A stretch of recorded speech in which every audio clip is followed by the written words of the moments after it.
Okay, it's 12:40 Rangoon time, and I'm currently in Myanmar waters right now. I'm aboard the nautical Alia, and it's going north at a fairly fast speed through the waters of Myanmar. Right now, we're heading towards Yangon, and the port of Yangon appears to be about, I would say, 60 to 70 kilometers north. And a pilot from the Myanmar Navy just boarded our vessel about 15 to 20 minutes ago.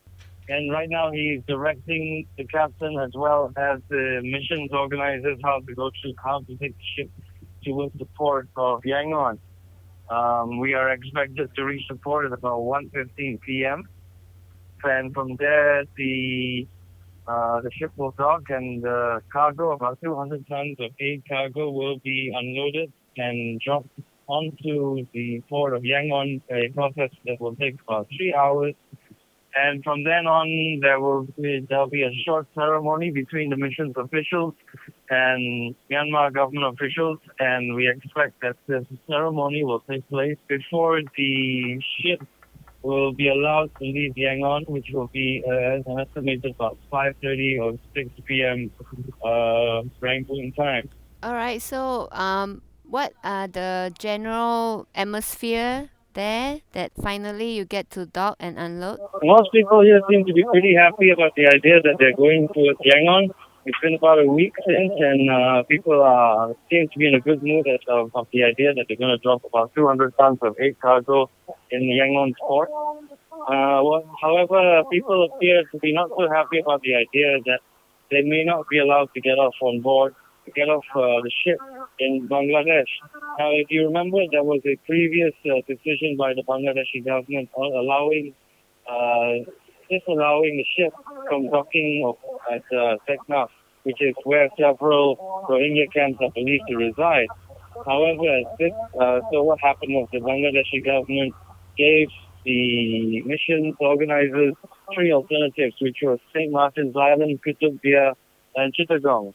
Now, you have to remember that St. Martin's Island and Kutubia are islands, while the only possible port to drop the aid cargo off, about 2,100 tons worth, is at Chittagong. But the thing is, the Bangladeshi government has also said that the volunteers and the mission will not be allowed to board or at least get off Chittagong. From what we understand, the missions organizers are trying to negotiate with the Bangladeshi government and trying to see if they can let all the volunteers off.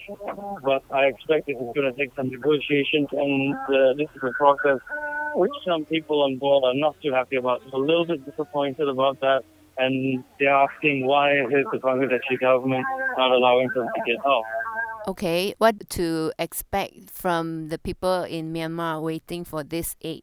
It's a little bit hard to say. After all, the Rohingyas are from Myanmar, and a lot of them have fled. Thousands, hundreds of thousands of them are believed to have fled Myanmar in recent years.